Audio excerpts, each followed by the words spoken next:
Isabelle et Gilles, Gilles et Isabelle, voilà sans nul doute le duo de choc de la mairie, les chevilles ouvrières du service des sports. Un service qui comprend aussi la jeunesse, la base nautique, mais intéressons-nous aujourd'hui au travail de ces deux éducateurs sportifs que tous les petits Luçonnais connaissent. À travers le centre de loisirs, le sport à l'école, les cours pour les plus petits, difficile en effet de leur échapper. Grâce à eux, toute une génération de Luçonnais a enfilé un jour ou l'autre des baskets. Alors nos missions principales en fait c'est d'animer, d'encadrer et de concevoir des activités sportives pour tout public. Et l'essentiel donc de nos tâches de travail, c'est d'être sur le terrain. Donc en fait, 2/3 de notre temps de travail est consacré à nos missions de terrain. Dans ces missions de terrain, il y a différentes interventions. En premier lieu, il y a forcément les interventions scolaires, sur le temps scolaire, qui prennent une bonne partie de nos missions de terrain. Donc ces interventions scolaires sont faites en coéducation avec les enseignants des écoles publiques et privées de la ville de Luçon. Donc nous intervenons sur une trentaine de classes, ce qui sensibilise environ 700 élèves à la pratique sportive sur les écoles, donc de la moyenne section jusqu'au CM2. Autre mission donc, de terrain, les missions qu'on appelle les missions d'intervention extrascolaire. Nous avons donc sur le mercredi matin ce qu'on appelle une école de motricité qui s'appelle le Club des Pâtes Agiles, donc qui concerne des enfants scolarisés en moyenne et grande section.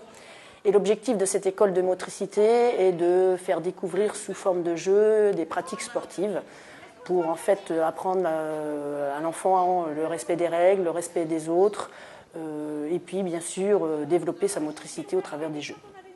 On a également des missions sur les temps de vacances, donc là où nous sommes 3 éducateurs, puisque sur les temps scolaires et extrascolaires, j'interviens avec Gilles bien sûr, et donc sur les temps de vacances nous avons Michael qui vient en soutien.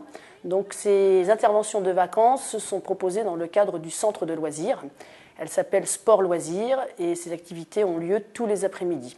Autre mission, proposer du sport pour tous, d'où aussi des séances de sport adapté ou de handisport. Nous avons 4 groupes sur lesquels nous intervenons chaque semaine en leur proposant des activités. Donc ce sont des activités qui sont proposées à des personnes qui sont déficientes, soit physiques, soit psychologiques, soit sensorielles. Les activités sont adaptées en fonction des potentialités de chacun. Donc il y a des activités de tir à l'arc, des jeux psychomoteurs et également de gymnastique d'entretien. Et tout ce travail sur le terrain se prépare bien évidemment. Une séance de sport n'est pas un jeu de hasard, d'où un temps indispensable au bureau cette fois. Voilà, alors ça c'est toujours la question qui nous est posée, mais qu'est-ce que vous pouvez faire, vous les éducateurs, quand vous êtes au bureau? Parce que bien souvent l'image qu'on donne, c'est que l'éducateur il est dans l'équipement et il est là pour faire du sport. Et souvent, justement, les gens pensent notre métier consiste à faire du sport. Or, nous ne sommes pas payés pour faire du sport comme des sportifs professionnels ou de haut niveau. Et notre métier, c'est bien de faire et de proposer, d'encadrer, d'animer, donc, et de ne pas faire. Bien sûr, on est amené certaines fois à pratiquer en même temps, mais on ne passe pas notre journée à pratiquer le sport pour nous. Donc en fait, eh bien, forcément, quand on est sur cette partie administrative au bureau, eh bien, il y a forcément la mise en place des séances sur le papier, parce qu'on n'arrive pas comme ça les mains dans les poches. Donc les cycles sont toujours préparés, les séances également. Et nous avons à chaque fois des objectifs à atteindre avec des évaluations à chaque fin de cycle. Donc ça, c'est un travail en amont. Sur nos missions, je dirais, de bureau, on a aussi des demandes qui sont faites par la collectivité pour organiser des manifestations. Donc ça peut être, par exemple, la soirée des trophées, le Téléthon. Il y a eu également cet été le Marais Express. Donc en fonction des demandes qui sont faites par nos élus, nous devons y répondre et pouvoir en fait élaborer sur le papier, jusqu'à nos missions de terrain, ces projets-là. Et si Gilles et Isabelle ont autant de succès auprès des enfants, c'est sans doute qu'ils savent parfaitement transmettre leur passion pour le sport.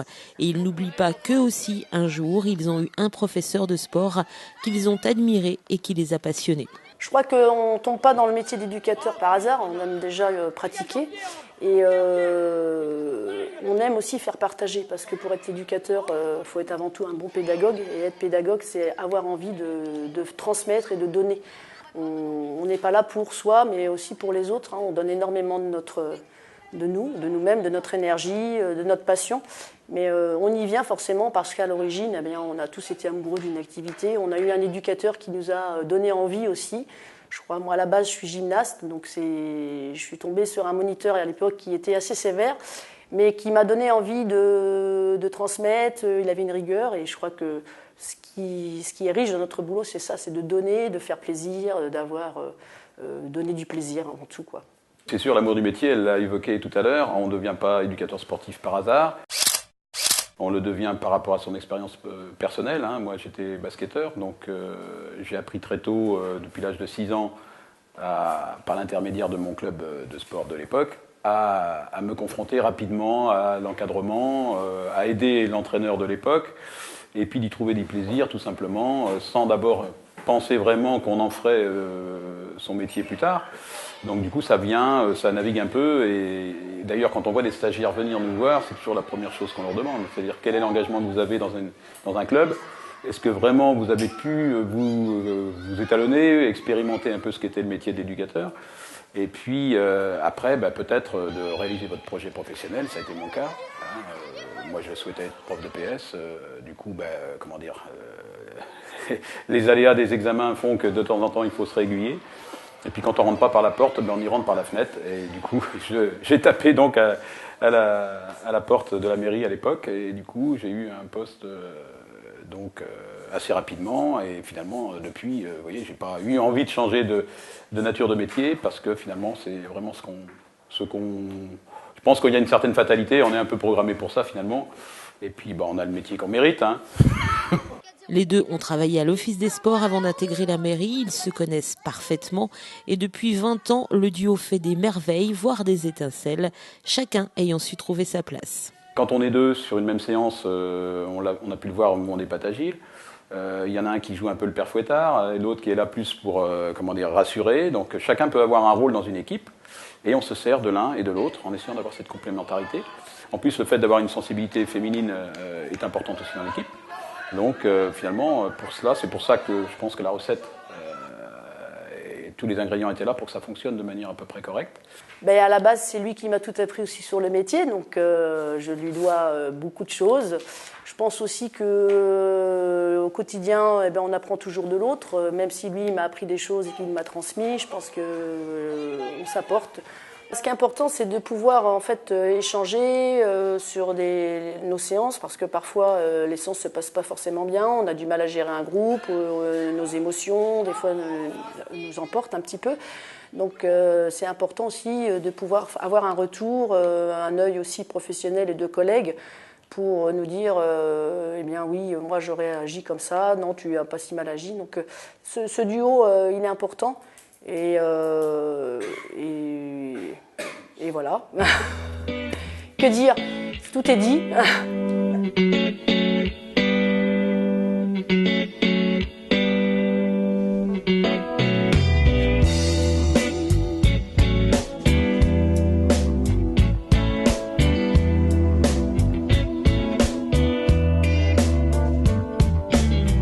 En fait, les jeunes enfants surtout, sont d'un naturel, donc il n'y a pas d'hypocrisie avec le public enfant, je dirais, quand ils ont quelque chose à vous dire, ils vous le renvoient directement. Donc il n'y a pas d'ambiguïté ou quoi que ce soit. Le public handicapé, c'est assez riche aussi, c'est pareil, quand ils ont quelque chose à vous dire, ils vous le renvoient immédiatement. Donc c'est ce côté où il n'y a pas d'hypocrisie, tout est naturel, tout est dit. Des fois, même si les choses ne sont pas dites, on les comprend. Donc ça, c'est l'expérience aussi qui fait qu'avec les années, on est à l'aise. Et puis je crois que si on est honnête avec les gens sont honnêtes avec nous et on donne et eux nous donnent aussi. Et la passion, la vraie, on la lit dans le regard de ces deux-là. Ce sont deux vrais amoureux de leur métier. On n'est pas déçus par rapport à la fatalité d'être éducateur plutôt que prof de gym. Mais finalement, ça a aussi des avantages parce que ça nous permet d'avoir d'autres relations avec des publics complètement différents. Et c'est ce qui fait que, au bout d'un moment, même si ça use avec la notion de l'âge, il faut être crédible auprès des enfants. Mais c'est la pédagogie qui prend le pas. On n'a plus à démontrer, normalement. C'est cette partie de terrain qui nous nourrit, qui nous donne de l'énergie, qui nous en puise aussi, pas mal. Mais je crois que quand on est amoureux de ce boulot-là, tous les jours je me dis que je fais un chouette métier et que pour rien au monde je voudrais en changer.